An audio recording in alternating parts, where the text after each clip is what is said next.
Tapi secara maksimal undang-undang AP ini oleh Pemprov penerapannya jalan, Bang? Jalan ya. Kalau Bapak tanya sama saya, kira-kira apa indikatornya ini jalan? Iya. Apa kira-kira Pak? Kalau ini, biar kami bandingkan dengan apa yang di tempat kami. Apa indikator yang Bapak harapkan? Tadi Pak, sebenarnya indikatornya itu kan pencapaian reformasi birokrasi. Salah satunya hal yang paling nampak itu kan tadi Pak. Kalau kita lihat Pak ya, kondisi yang tadi faktual itu kan di Sumatera Utara ini 17 kepala daerah Pak terkena kasus KPK korupsi. Apakah memang itu sekarang sudah masuk KPK berarti kan sudah terbukti ya Bapak ya. Nah tapi yang sebenarnya menjadi pertanyaan ini kan undang-undang administrasi pemerintahan itu diharapkan sebagai upaya preventif Pak. Nah kalau yang kalau undang-undang ini kan diupayakan sebagai preventif untuk melakukan pencegahan. Makanya tadi diatur Pak. Ada pengaturan terkait dengan undang-undang itu masalah wewenang Pak. Di situ pejabat itu ada larangan untuk melampaui kewenangan, melakukan tindakan sewenang-wenang. Nah itu semuanya ada pengaturannya di situ Pak Effendi. Nah logiknya kalau memang ini berlaku efektif, tentu tadi angka tindak pidana korupsi, kriminalisasi kebijakan itu menjadi berkurang. Ya. Terus pada aspek yang lain, layanan publik kita Pak menjadi semakin berkualitas. Artinya masyarakat itu juga menjadi terpuaskan dengan adanya undang-undang ini karena ada kepastian hukum. Selama ini kan kalau masyarakat mengajukan izin kan seringkali diundur gitu Pak Ketua. Nah inilah yang sebenarnya menjadi menjamin adanya kepastian hukum dari sisi masyarakat. Kualitas layanan publik. Kualitas layanan publik saya sangat. Hari ini kita sama-sama memperkuat ini.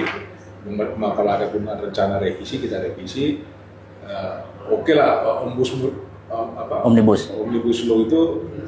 Kalau memang 5 hari pun saya bukan pesimis, cuman perlu akselerasi dari segi sumber daya manusianya, dari segi sumber daya peralatan apanya harus sama-sama didukung. Kalau hanya mengatakan itu saja tidak kita dukung itu, atau ada dari pemerintah pusat memberi insentif untuk mendukung itu dari melalui Menteri Investasi.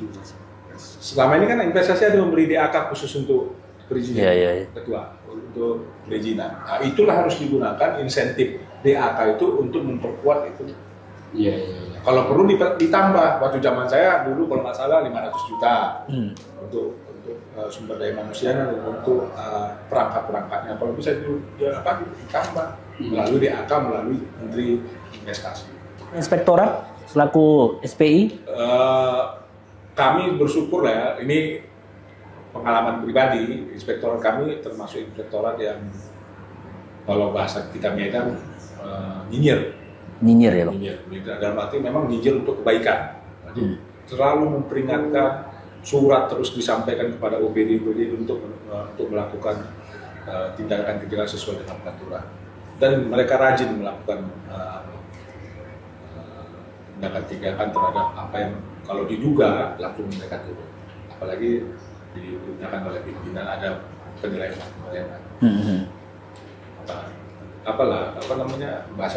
Bahasa Indonesia saya nggak tahu, tapi kira-kira cerewet lah Bang. Ya, dan itu memang harus itu. Tugas beliau karena jadi watchdog Pak ya, jadi pengawas benar gitu. Cerewetnya tidak hanya kata-kata tapi lewat surat juga cerewet terus Bang ya. Mengingatkan kan preventif kita kan lebih baik kan preventif. Betul Bapak.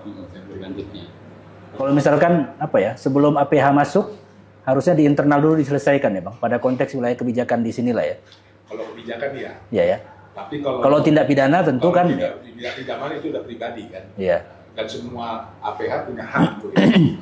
Tapi kalau soal kebijakan ya kita bahas sini.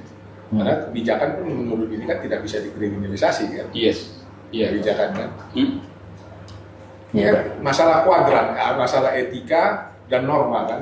Nah, yang paling baik kan kuadran 1, baik dan benar. Kuadran kedua baik dan salah. Kuadran ketiga salah dan jelek. Kuadran keempat jelek dan masalah kuadran. Di kuadran 2 dan kuadran 3 inilah yang sebenarnya justifikasi kepemimpinan, diskresi. Yang sempurna nggak baik kita bahas kan gitu. Yang tadi udah jelek dan salah itu nggak usah bahas, sudah pasti tong sampah. Tapi kalau dia sudah benar tapi salah, itu kan ada justifikasi di situ. Itu diskresi. Berarti penting, tetap harus ada diskresi berarti kan? Kepada pembuat kebijakan. Nah, satu hal terkait dengan diskresi Pak, ada juga pengaturan yang diperbarui oleh Undang-Undang Ciptaker. Ada 4 atau 5 ketentuan itu, salah satunya tidak melanggar peraturan perundang-undangan. Nah, oleh Ciptaker ini dihapus tuh. Jadi prinsip tidak melanggar peraturan perundang-undangan itu dihapus oleh Ciptaker dari Undang-Undang AP ini. Salah satunya kan itikat baik, gitu kan ya. Itulah etika. Gitu kan ya. Terus itu tadi etikanya ada di situ. Nah, itu ketentuan itu yang juga menjadi hasil pemantauan peninjauan kita, Pak Ketua, ya, bahwa kalau seperti ini sebenarnya nanti akan memungkinkan adanya misadministrasi atau maladministrasi. Ketika memang tadi peraturan perundang-undangan diabaikan dalam konteks pembuatan diskresi. Untuk etika, kalau misalnya peraturan perundang-undangan diabaikan, berarti normanya yang tadinya harus norma kan harus benar dan salah. Betul, iya. Tapi kalau yang etika kan baik dan buruk. Iya. Selama dia etikanya, ini yang menarik nih Pak. Itu yang saya bilang justifikasi diskresi itu di situ. Ada juga ini kuadran 3 nanti kan secara norma dia benar, tapi secara etika dia salah. Kan gitu kan? Beliau Ketua Program Studi Magister Manajemen, Pak Dr. Rayvan Jaitan. Ya, kalau saya tadi Kaprodi Magister Administrasi di sini juga, Pak. Jadi baru udah 5 tahun, hukumnya udah 4 tahun. MM sudah 30 sekian tahun, Pak. Wah, itu udah lama sekali ya. Baik, Prof. Ya, silakan, Pak. Ini pertama terima kasih sudah menerima kedatangan saya dengan teman-teman ke mari. Kami sedang dalam melaksanakan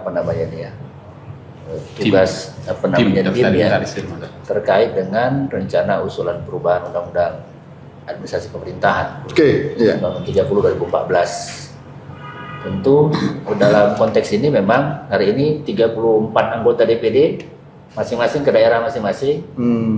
Ketemu dengan stakeholdernya masing-masing di daerah, silakan inventarisasi permasalahannya, dan kita kebetulan hari ini selain tadi ke Pemprov ketemu dengan Pak Effendi Pohan, asisten gubernur, dan yang kedua ini ketemu dengan Prof untuk diskusi lah soal rencana revisi undang-undang. Bisa revisi, bisa penggantian, tapi nanti kita lihat lah ya sampai di mana nanti. Tapi yang pasti ini sekarang memang panitia perancang undang-undang sedang mengusulkan untuk perubahan. Nah, kemudian analisis dan kajian kita di panitia perancang undang-undang, salah satu yang sepertinya penting untuk kita usulkan untuk perubahan terkait dengan banyak hal, saya kira otonomi daerah, kemudian undang-undang cipta kerja yang terus juga beberapa undang-undang lain gitu. Salah satunya undang-undang administrasi pemerintahan gitu kan. Timpangan kewenangan atau tindakan melampaui kewenangan oleh pejabat pembuat kebijakan di daerah. Juga dengan undang-undang ini ternyata nggak turun juga gitu. Bahkan kalau dihitung jumlah malah semakin ke belakang, malah semakin banyak juga akhirnya, misalkan kepala daerah atau pejabat pembuat kebijakan itu yang dalam putusan-putusannya itu menabrak banyak sekali undang-undang kan, akhirnya jadi tersangka dan lain sebagainya gitu. Masuk juga misalkan dalam hal-hal pelayanan publik misalkan, ternyata undang-undang ini dirasakan belum bisa maksimal dalam implementasinya. Ada beberapa pejabat di daerah misalkan, kalau perspektif kita kan begini nih, Prof. Kalau saya sih bayangannya begini, ada pejabat daerah bikin kebijakan. Kalau kebijakannya dianggap keliru dan itu bukan tindak pidana korupsi, seyogianya misalkan kejaksaan, kepolisian, KPK jangan masuk dulu gitu, sampai kemudian di internalnya itu selesai dulu bahwa ada kesimpulan bahwa kebijakan yang dibuat ini nyata-nyata melampaui kewenangan atau sewenang-wenang gitu kan. Tapi kan kadang-kadang susah kita membedakan ini.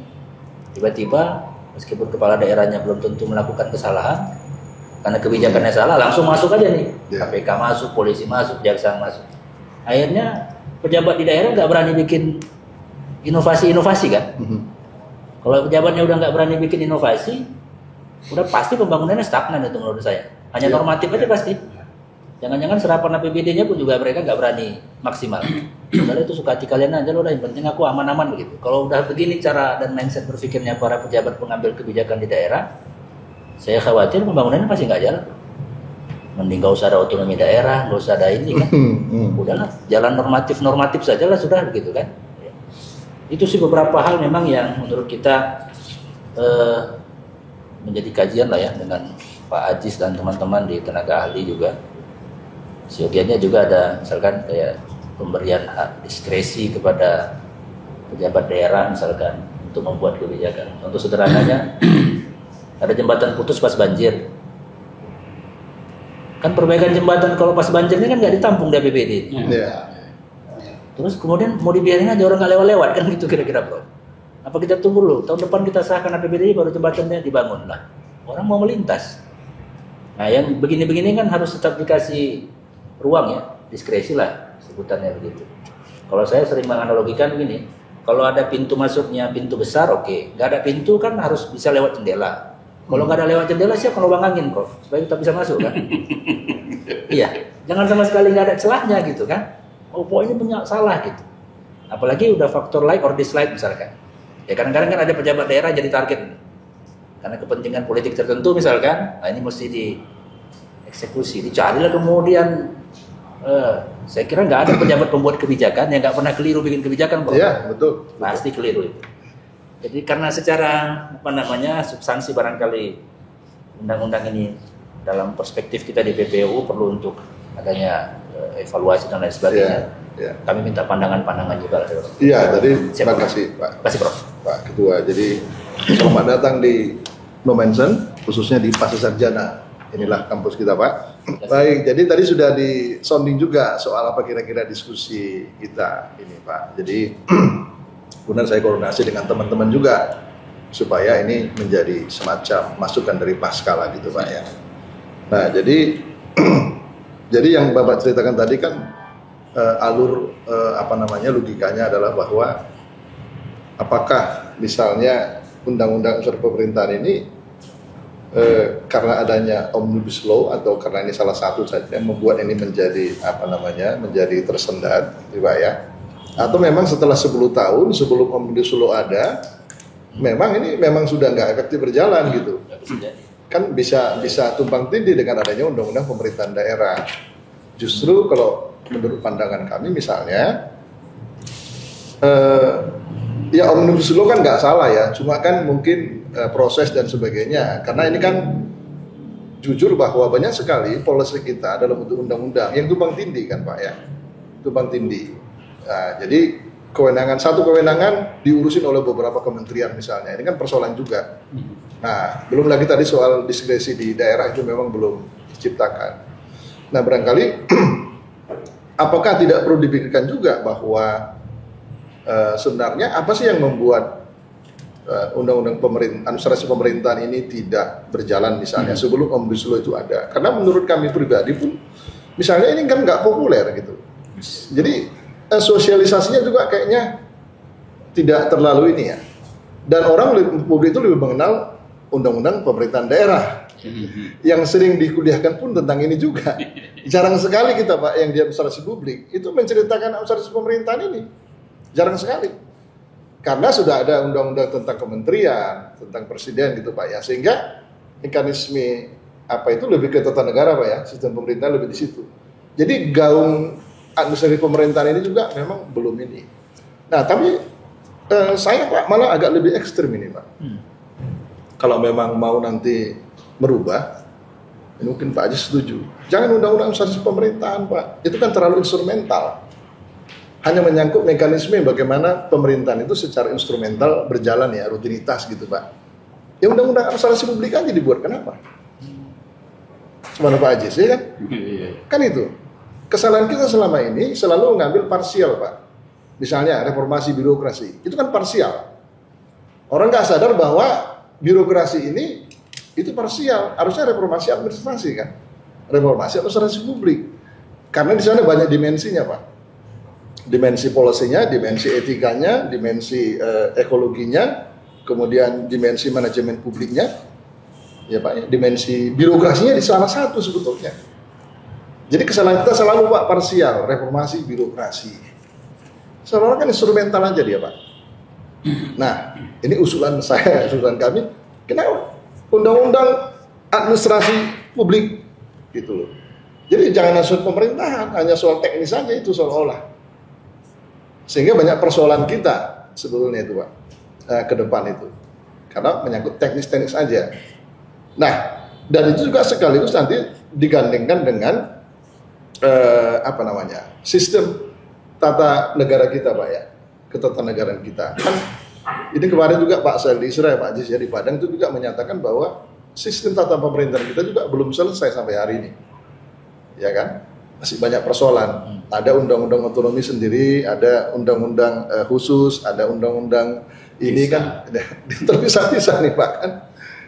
Kenapa nggak disatukan supaya lebih efisien gitu kan? Nah, kemudian Pak di dalam kalau nanti itu soal pilihan Pak ya, apakah tetap menggunakan nama ini? Tapi maksud saya justru saya lebih ekstrim. Kemudian yang kedua Pak adalah di dalam itu kan seolah-olah Pak isi-isinya itu kan seolah-olah memang kalau kita baca narasi awalnya untuk memayungi supaya jangan korupsi gini-gini dan seterusnya Pak ya. Tapi ada satu unsur di situ yang belum dikemukakan soal public preneur. Public preneur itu ya adalah bagaimana misalnya teman-teman di birokrat ini itu nggak sekedar rutinitas untuk menjalankan tugas pelayanan publik saja. Tapi bagaimana dia juga memberdayakan masyarakat itu supaya bisa mandiri. Misalnya dinas sosial, nggak sekedar membagi bansos, tapi kemudian dia bertanggung jawab bagaimana misalnya yang menerima bansos satu waktu 1, 2, 3 tahun itu sudah mandiri gitu. Nah ini tanggung siapa? Kan pemerintah Pak. Jadi dalam kalau bisa dalam salah satu pasal tanggung jawab seorang birokrat itu menjadi public preneur. Dia nggak sekedar memberikan pelayanan saja secara rutin gitu. Ya, nah itu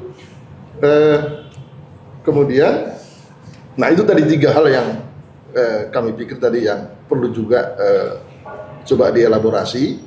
Ya, karena tadi Pak ini tadi sifatnya kita gerak cepat ini Pak. Ya, nanti kalau kami dikasih waktu lagi untuk diberi ruang untuk mempertajam, kami juga siap. Mungkin Pak. Nah ini memang agak aneh Pak yang Bapak sampaikan tentang jaksa dan kawan-kawan. Ini kan undang-undang tentang administrasi pemerintahan. Harusnya yang diterapkan itu sanksi administrasi. Nah ini sanksi administrasinya tidak jalan. Atau gini ya, memang secara teoritis pidana itu kan harus ultimum remedium ya. Jadi sebetulnya jaksa, KPK, polisi itu baru akan masuk kalau administrasi tidak jalan. Nah, tapi kan sekarang ini administrasi tidak diberi kesempatan untuk memperbaiki diri. Tadi Bapak sampaikan ini, kalau ada kesalahan soalnya diperbaiki aja. Nah, kan misalnya bupati membuat peraturan bupati ya diperbaiki aja oleh bupati sendiri, tidak harus KPK dan sebagainya. Nah ini saya pun merasa itulah Pak. Jadi sebetulnya kalau ini negara ini mau baik, lebih baik sebetulnya kalau hal-hal yang administrasi itu pendekatan administrasi saja. Ya, nah, gitu. Kalau saya mungkin tambahannya itu pamaran bahwa ini karena nanti pun kalau misalnya ada undang-undang tentang administrasi publik, ya diselesaikannya secara administrasi. Gak usah ranah pidana masuk. Ranah pidana itu nantilah terakhir itu. Kalau sekarang tuh pidana justru di depan. Nah, sayang kali. Karena saya kan beberapa kali Pak misalnya diberikan kesempatan jadi ahli di pengadilan tindak pidana korupsi. Seperti ada contoh di Binjai. Di Perda itu ada sanksi tapi kan polisi nggak mau peduli itu. Bahwa di peraturan daerah itu ada sanksi administrasi, tapi dia bilang ini ada pidananya. Harusnya pidananya itu kalau misalnya ini tidak jalan baru pidana. Akhirnya seperti Bapak sampaikan terus terang aja kan, sekarang ini banyak kegiatan di pemerintahan itu mandek ya. Mungkin itu masukan dari saya. Oke. Dari Pak Raya ada Pak? Oke. Tadi yang saya tangkap dari apa yang disampaikan oleh Pak Marlan, Prof. Marlan tadi kan memang sesuatu yang out of the box, dan memang itu yang juga selama ini sebenarnya menjadi harapan dari para anggota DPD ya. Bagaimana kita mampu menghadirkan sebuah produk undang-undang yang memang menjadi payung semuanya. Selama ini kan terpisah-pisah, Bang Marlan. Ada hubungan KPD ya, keuangan pusat daerah sendiri, pemerintah daerah sendiri, otonomi daerah sendiri, semuanya terserak gitu ya. Memang itu gagasan besar yang juga tentunya tidak mudah gitu kan ya. Tapi ya itu kemarin sempat juga menjadi satu wacana yang dimunculkan oleh anggota ya, bagaimana kita bisa mampu menghadirkan ini. Nah, kalau kaitannya dengan undang-undang administrasi pemerintahan, Prof, ini sebenarnya satu produk yang sebenarnya diinisiasi dalam rangka penguatan reformasi birokrasi. Di mana tadi Prof sampaikan bahwa ini sejatinya disiapkan untuk memberikan perlindungan hak-hak kepada masyarakat dalam konteks pelayanan publik maupun memberikan perlindungan kepada para penyelenggara pemerintah. Ya, ini kan undang-undang ini prosesnya sangat panjang ya. Jadi awalnya itu diinisiasi di tahun 2004. 10 tahun kemudian baru disahkan ya, karena memang prosesnya sangat-sangat panjang, beberapa kali Menteri Menpan itu mengalami dan mengikutinya gitu kan ya. Ya, nah tapi setelah di 2014 diketok itu ada satu kondisi yang dimana dalam pemantauan dan peninjauan BPD ini undang-undang kok kurang bertaji gitu ya, seperti tadi Pak Ketua sampaikan.